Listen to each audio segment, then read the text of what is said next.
শুভেচ্ছা জানাচ্ছি আজকের রেসিপিতে। আজকের রেসিপি হচ্ছে সুন্দর একটি সেমাইয়ের জর্দার রেসিপি। আশা করি রেসিপিটা আপনাদের পছন্দ হবে। তো এখানে আমি নিয়ে নিচ্ছি 1 প্যাকেট সেমাই। সেমাইটাকে সুন্দর করে একটু ভেঙে নিচ্ছি। ভাঙা হয়ে গেলে একটি প্লেটে ঢেলে নেব। দেখতে পাচ্ছেন অনেকটা সুন্দর করে এভাবে করে ভেঙে নিতে হবে। তো এক সাইডে রেখে দিচ্ছি আর চুলায় একটি প্যান বসিয়ে দিয়েছি আর সেখানে 2 টেবিল চামচের মতো ঘি এবং 2 টেবিল চামচের মতো এখানে তেল, সয়াবিন তেল দিয়েছি আর দিচ্ছি এলাচ, দারচিনি। তো এখানে কিন্তু ঘিটা দিলে অনেক মজা হয়, খেতে দারুণ লাগে, ফ্লেভারটাও ভালো আসে। আর এখানে অ্যাড করে দিয়েছি বাদাম আর দিয়ে দিয়েছি কিশমিশ। এটাকে একটু নাড়িয়ে চাড়িয়ে সুন্দর করে একটু ভাজা হয়ে গেলে এখানে অ্যাড করে দিব যে সেমাইগুলো। তো এইভাবে করে সুন্দর করে আস্তে আস্তে করে লো ফ্লেমে রেখে একটু ভেজে নিতে হবে সময় নিয়ে। দেখতে পাচ্ছেন কালারটা কিন্তু অনেক সুন্দর আসছে। ভাজার পর ভাজতে ভাজতে যে কালারটা সুন্দর আসতেছে দেখতে পাচ্ছেন, এটাকে একটু সময় নিয়ে ভাজতে হবে। তো এইভাবে করে অল্প সময়ে কিন্তু সুন্দর একটি রেসিপি হয়ে যায় সেমাই দিয়ে। তো এখানে ভাজা হয়ে গেলে এখানে অ্যাড করে দিব চিনি 1 কাপের মতো।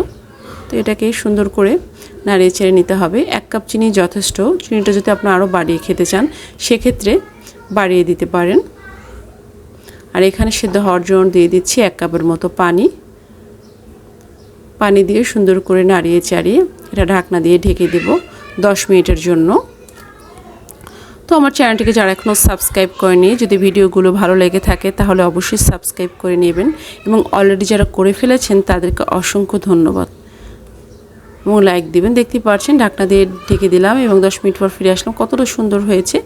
এবং এটার সাথে অ্যাড করে দিব আরও নারকেল কোরানো দিলে অনেক মজা হয় খেতে, জর্দা, সেমাইয়ের জর্দা। তো একটু সময় নিয়ে সুন্দর করে সুন্দর করে ভেজে নিতে হবে।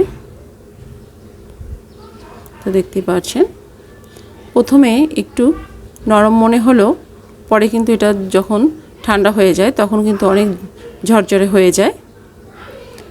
তো প্রথমে যখন পানি দেবেন তখন কিন্তু এটা যথেষ্ট নরম হয়ে যায়, তখন ভয় পাওয়ার কোনো কিছু নেই। ঠান্ডা হয়ে গেলে এটা কিন্তু নরম হয়ে যায় এবং খেতেও কিন্তু খুব ঝরঝরে থাকে খাওয়ার টাইমে। তো এইভাবে করে সুন্দর করে কয়েকবার ঢাকনা দিয়ে ঢেকে দেবো আর নেড়ে চেড়ে নেব। তো এইভাবে করে সুন্দর করে নেড়ে চেড়ে নিতে হবে। তো এটা হয়ে গেছে, নামিয়ে নিব। তো ঠান্ডা হয়ে গেছে, এখন আমি প্লেটে ঢেলে নিচ্ছি। অনেক ঝরঝরে হয়েছে, খেতে কিন্তু দারুণ হয়েছে। অবশ্যই আপনার বাসায় ট্রাই করতে পারেন এই ঈদে, অবশ্যই ভালো লাগবে।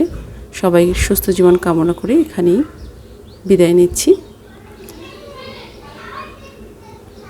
দেখতে পাচ্ছেন কতটা সুন্দর হয়েছে। সবাইকে আল্লাহ হাফেজ।